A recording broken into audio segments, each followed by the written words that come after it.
Welcome to the Hank Cisco Show, ladies and gentlemen. Don't touch that remote. Got a good show here today. We're going to talk about music. You know, music is good for your heart.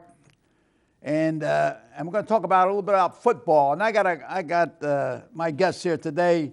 He's a former award-winning columnist for the Times Herald, former Times Herald reporter, managing editor, and he won quite a few awards on doing stories. Now, some stories I didn't, I wanted to hit him in the belly, but that's what a writer is supposed to do. He's supposed to get me mad and then make me think. So that's what kind of writer he is. And he's not like a moosh, like he hits things. And he's very knowledgeable as far as football. I think his father used to take him to the game when he was just a little bit of a guy. So we're going to put all these things together, and say, well, what's new? The history we haven't read. And that's why I like to talk to guys that have been around the corner and also the veterans. I'm putting a lot of emphasis on veterans from here on in to the end of the year. There's a lot going on. Yesterday, today, and tomorrow. Now, my guest, Gordon Glantz, weighing 191 pounds from Bluebell, Pennsylvania. Okay, rock. Now, first we're going to talk about music. Okay. What do you know about music? Hey, music's in my soul, my head, my heart, everywhere. So, so we're bringing it to life. We're making the dream a reality. Good. And it's been pretty exciting right now. So. Good. Now, what you started in music. You had a little band, right? And now you start writing music, and you did what do they call this? A CD. A CD. Right. Okay. You got a CD, and it's called. What it's called? Well, the name of the group is Springhouse Revival, and the name of the CD is Return to Nothing. Return to Nothing. Return to Nothing. I don't know, Rock. I don't know what to tell you about that one. But okay, now, where are you returning from? Where were you when you? Hey, that's open to interpretation. That's the beauty of it. Well, all right. Well, tell me something about it. About the music. The music, sure. This is we've taken myself and my songwriting partner, Terry Camilleri. What's her name? Terry Camilleri. A paisano. Italian? No. No. Well, where'd you get the Italian name? A married name. American. Yeah, that's her. Which, an Indian? No. Oh. That's her. That's her married name. It's married name. Anyway. All right. We drew from a vast positive influences from Bob Dylan and Bruce Springsteen, who are my strongest lyrical influences, to a lot of folk rock from the 60s and 70s, and the really good stuff that was important to us, and it's all here. I mean, and it's been out. We released it end of September, and we've gotten a lot of positive feedback from people. Yeah. People have downloaded it online, on iTunes, on Spotify, and people have gone out of their way to seek me out and seek her out and tell us how much they've enjoyed right. it. And the really fun part of it, the cool thing, is that everybody likes different songs. Singing in it? They're singing in it, yeah, absolutely. Because I write the lyrics, so there better be singing in it, because that's the words. Where do you come up with? How do you get the ideas on the lyrics?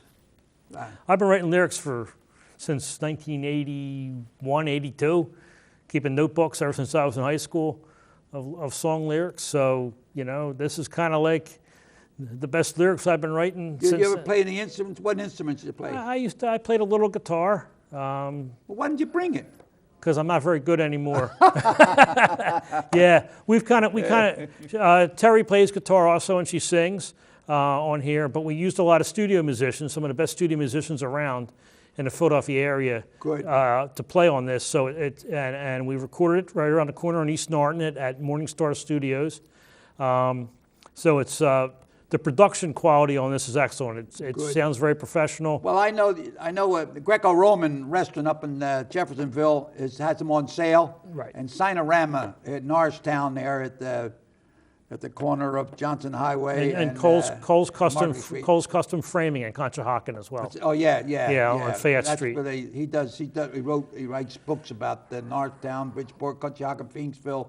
Great guy, and So- he's a member of the Manjuni Society. Yep, and they're selling copies of this as well.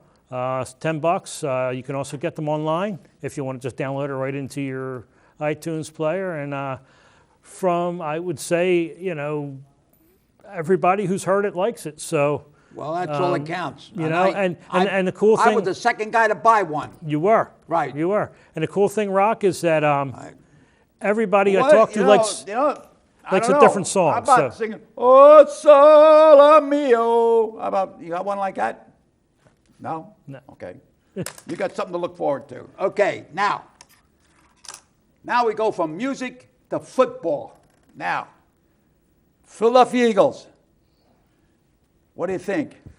Well, as of the taping of this show, they're 4-1. I don't know when the show's going to air, so they may be whatever. But right now, they're 4-1, and nobody's happy, Well, because they haven't looked great. In certain games, but 4-1 still 4-1, and you rather win than lose. I've been on the other end as an Eagles fan of losing games where you have a moral victory. I'd rather have the victory and have a hollow feeling. It was walking out of that stadium against the Rams where they hung on to it for 34-28. Right. It felt like a loss. But then the week before, they lost in the last minutes. So they lost. But you got to give the other team credit for playing a good game and stopping them, No? I don't think that way. I'm beyond that. Well, I'm beyond that at this point because I have what I call a sports bucket list.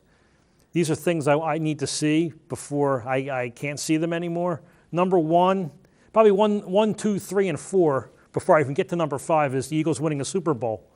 So I don't have time to worry about other teams and them playing well or anything. I need a Super Bowl victory soon. And then the other things, I like to see Temple, my alma mater, beat Penn State in football once. They don't need to beat them a bunch of times, just once. And I like to see the Flyers win another Stanley Cup.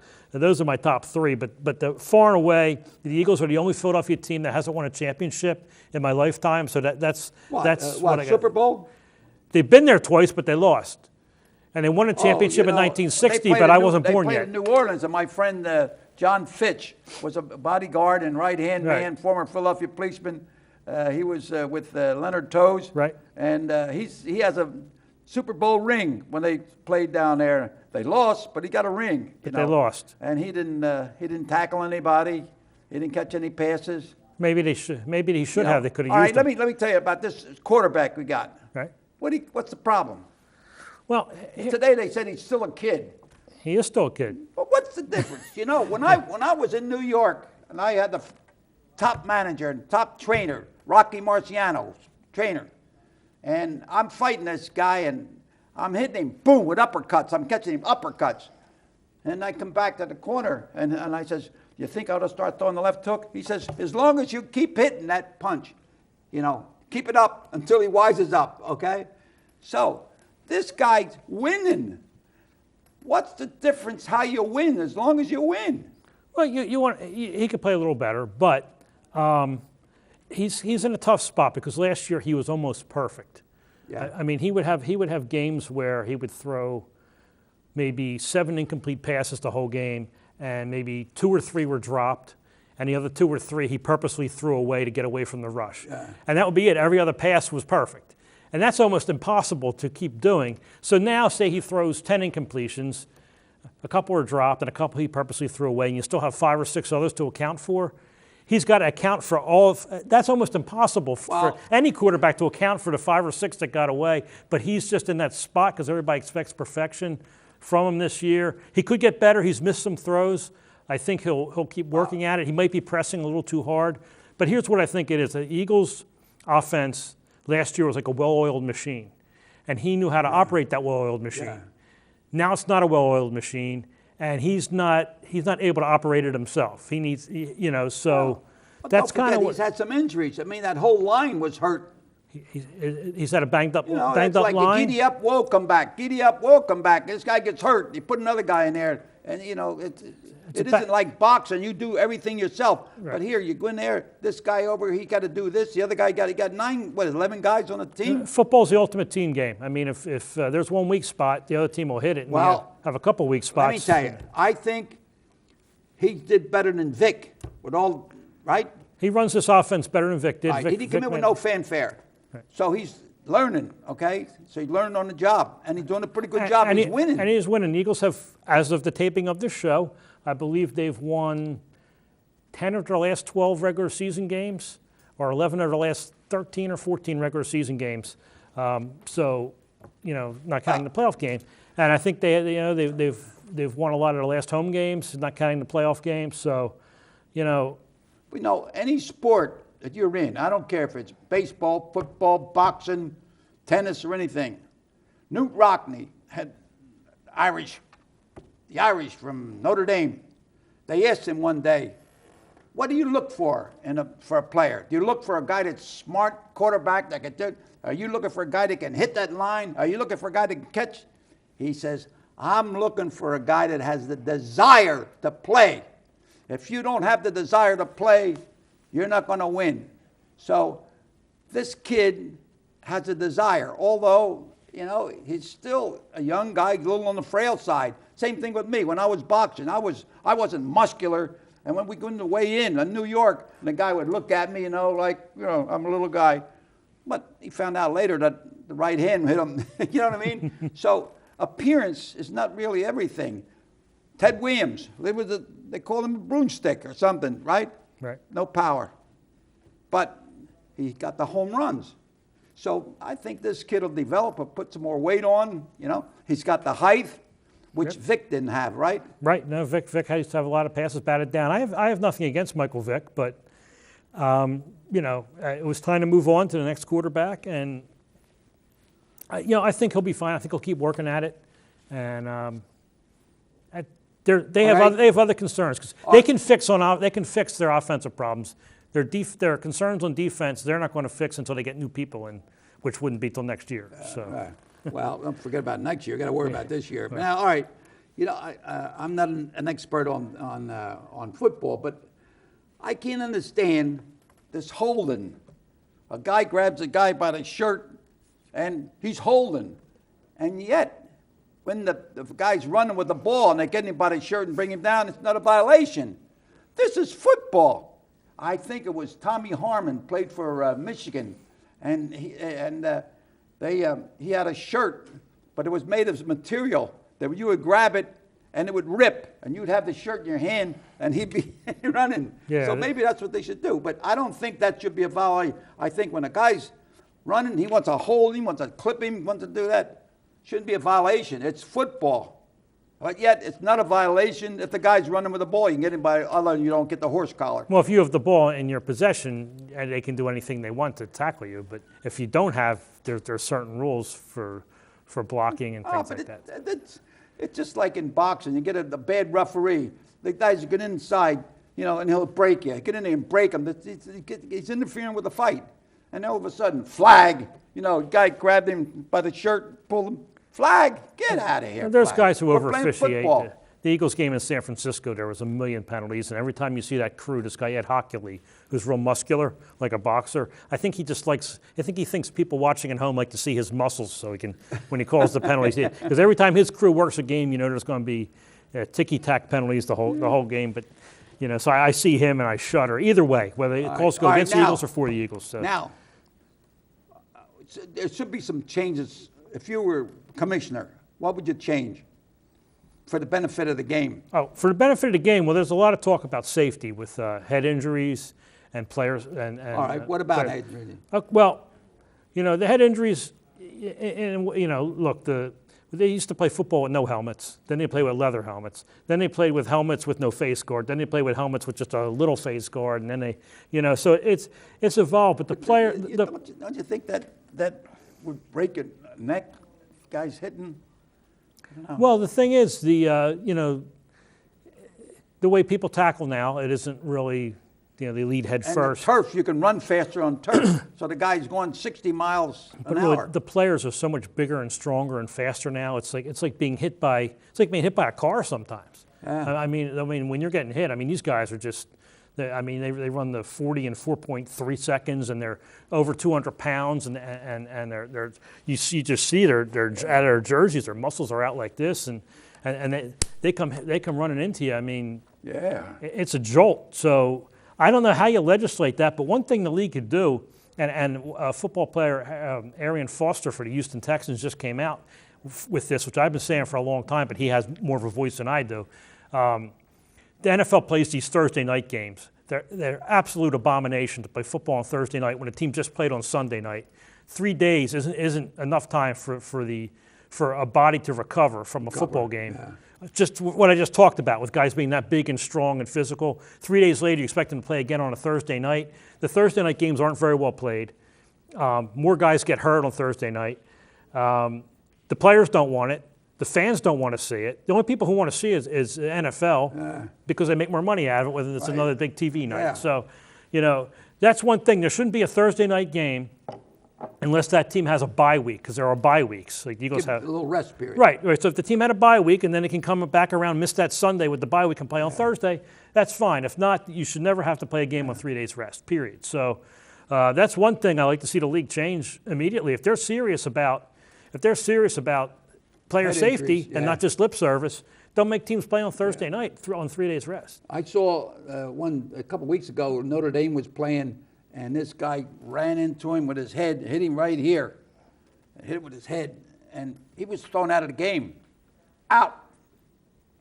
They're trying to watch the helmet hits, Head to head. Head to head. Sometimes they call it, sometimes they don't. I mean, sometimes the guy can't help it. They're trying. It's tough, but some of the things can't be helped out there, but I think certain things can be, and it's a work in progress. But I hear people saying, "Well, ban football and things like that." I mean, that's going a little extreme. I mean, I heard ban boxing too. You probably hear that. So Yeah. Well, how old were you when you see the first football game? I was 5. Yeah. 5 years old, 1970 at Franklin Field. Field. What field? Franklin Field. Franklin. The Eagles lost to the St. Louis Cardinals, 35-20. Pennsylvania. Yeah. Yeah, I remember our teacher when I went to Rittenhouse, the teacher Joe Burnett took us down there at the Franklin Field, and he says, "See this stadium?" He says, "This holds 33,000 people, more people than didn't have in Norristown." So I remember. But I don't know how many's in Norristown now. So everybody's moving in and out. So, all right, now.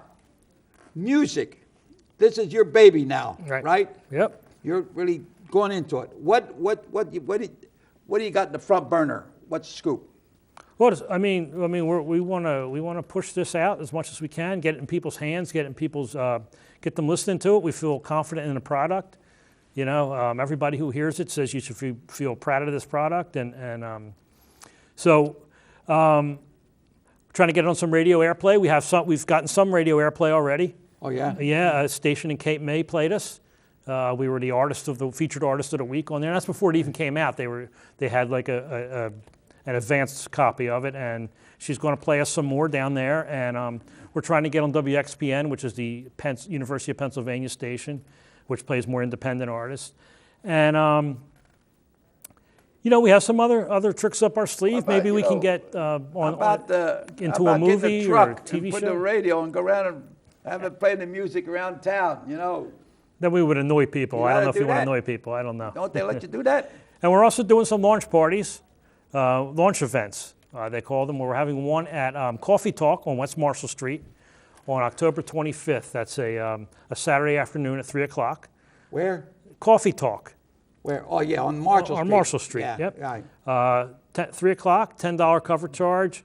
Terry, my songwriting partner, will have her guitar there and be playing some acoustic versions of some of these songs.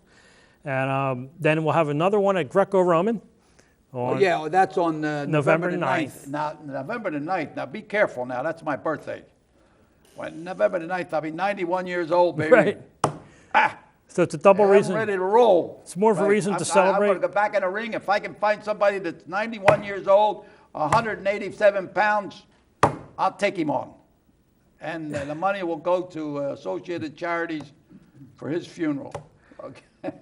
So yeah, so we're calling that a listening party. You know, we're not going to play. We're just Right. going to have the CD on there for people to hear Right. and have some finger food Right. and mingle and we'll have copies of these for sale, just like we will at Coffee Talk. And Right. we hope a lot of people come out. Right. We hope a lot of the Monjun guys come out. Oh yeah, come on, Jude. You Yeah, got to come yeah. back again. You know. All right now. And All right now, you're sitting here. How do you get about the writing a song? What motivates you? You know, you're sitting there. You say, "Well, I want to write a song." Hey, gombadi, si wassanadi. No, you don't that. No. It's already been written, so How do you how do you go about writing it? What come up with the ideas? they're just pouring out of me right now. I'll tell you, Rock. It's like when I was back in high school and college when I would write like 2, 3, 4 a day. I have my iPad and I sit. I'm just waiting in the car line to pick my daughter up from school. I'm usually there for about an hour waiting for her to come out. Think of a song, I write it there. I'm at her piano lesson for 45 minutes. I start a song there. Just anytime something comes to me, I type it on there. I go home. I type it in the computer. That's like part of my editing process. And if I'm happy with it, if the ones I like a lot, I'll email it to Terry, and she'll write music to it, and she'll send it back to me through the computer. Good. And if it sounds good, I'll say, let's do this in the studio. So that's the process. So on November the 9th, up at there'll be a little bit of finger picking. There'll be a little bit of manja. Right. All right. Now, when you write a song, the time comes when you have my favorite song. What's your favorite song that you wrote, and what inspired you to write it? Was it about your family or your whatever, your wife, your baby, your daughter? Well, they're all these songs are kind of like your creation, like all your children. So do you have a favorite child? You know, it's hard to say what's your favorite. I know the great thing about Sophia. Yeah, I don't have a song about Sophia on here, but Don't you have the song about Sophia? not on here. But Hey, what's the matter with you? you try to go with a theme of songs that kind of fit together. How about so. Frank Sinatra? He just wrote a song about Nancy. Yeah. Why can't you write about Sophie? My sister-in-law was. I named didn't say Sophie. I haven't written one. I just And said she it's was not. half Jewish, and you know, and I didn't half say it's Jewish not and half on here. Italian. That's like gasoline and matches.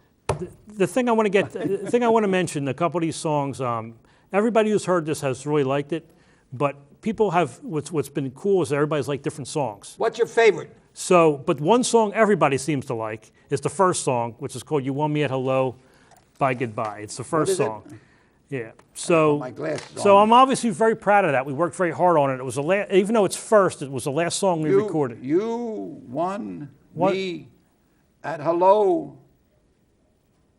Bye, goodbye. That sounded like double talk. It kind of is double talk in a way. Huh? It's saying the line in the song is you won me at hello, you lost me by goodbye. I'll get it by the plan for turn. Yeah. I mean, So that song, the third song, "Praying Kind," is an important song. It's a slower song. It features on cello Linda Ronstadt's nephew. "Tell Me Why" is a song about the Holocaust that I actually wrote when I was in college. Right. That's toward the end of the CD. Yeah. But really, I mean, I feel I like a lot of these songs. They all have a different feel. They all kind of fit together nicely. People are a little surprised they're not political, because I'm a political guy, as you know. It's more social than political, about how people relate to each other or how people fail to relate to each other, and kind of and don't connect. It's more about the social disconnect than it is about political differences or things like that. So that's kind of the common theme here with these songs. People who kind of feel a little isolated, who are trying to connect that social disconnect, and some are succeeding, some are failing. The characters that I create in the songs, and you know, it's kind of opened up a whole new world. I stopped doing it for a long time because I kind of felt like, what's the point? You know, I'm going off my life, and it's not. But now, I mean, it is at the top of my priority list, and I'm writing songs every day, Rock. And well, I think the time comes we start singing and singing and playing patriotic songs. We got to get back to it. I mean, you look at some of these old movies, black and white movies, how patriotic during the war, and you know, everybody, you know, do this, do that, and we're losing that, you know. And I saw this morning on TV, two guys were singing hillbilly music, and there's something about I don't know the words, but I know what he's saying, that you are a terrorist and you want to kill me. Well, I'll tell you, you're going to be looking down the barrel of a Remington, and you threatened me before, you want to kill me, but you're going to be looking at that, I mean, let them know that we're not the little mushy mush, I don't know, we're a powerful country. I think we should song. You're not going to find much of that here, but it's like James Cagney when he was singing that song there, Yankee Doodle Dandy. It inspires you to do it. Now we hear, hey, boopity beep, boop, boop, beep. Got nothing. I don't want to hear that. I want a nice, go ahead. Well, I guess if I can sum up one word with what I think a lot of these songs are about, it's about redemption or the quest for redemption, which I think is an important... Wait, run that by me again. Redemption. Yeah. Redemption. Not revenge, not getting revenge, not getting the last laugh, just redemption, because I think redemption, different from those things, is a lot of healing of your own soul at the same time. So a lot of these songs are about the process of redemption, the quest for redemption. Wait. They're mostly what? The quest for redemption. Hey, Rock, I went to 8th grade and then I went to community college. Well, what does redemption mean? Perception? Redemption. R-E-D-E-M-P-I-T-I. I know what reception is. Redemption. Now, right. Tell me what it is. All right, we'll move on. All right. Yeah. What is it? It's used a lot in Catholicism. You should know what redemption means. I'm a politician. Catholicism. I drove politicians home drunk when I was a cop. But what is it? Don't let me close the show without knowing what it is. Look it up in the dictionary. We'll talk about it next show. Oh, all right, next show. I'll spell it for you because I don't think you're hearing me right. All right, and I'm going to talk about you football players. Stop beating up on your wife and kids, okay? Play football and be a good, solid American. Take care of your family. One thing we're going to be playing as we head out here, I think... They're going to play some music in the background? We'll close it with that. So, ladies and gentlemen, thanks a lot for allowing us to come into your room, your bedroom, the toilet, wherever you're at, okay? So, until we meet again, keep bobbing and weaving, keep your trunks off the canvas, and here we go. Gordon Glantz, my man, okay. May God bless each and every one. Thank you. Ala salud, means your health. Come on, baby. Up we go. Woke up this morning seeing red. Caught my reflections all imported dread. Feeling fear, but it wasn't clear. You're born of my truth or you're all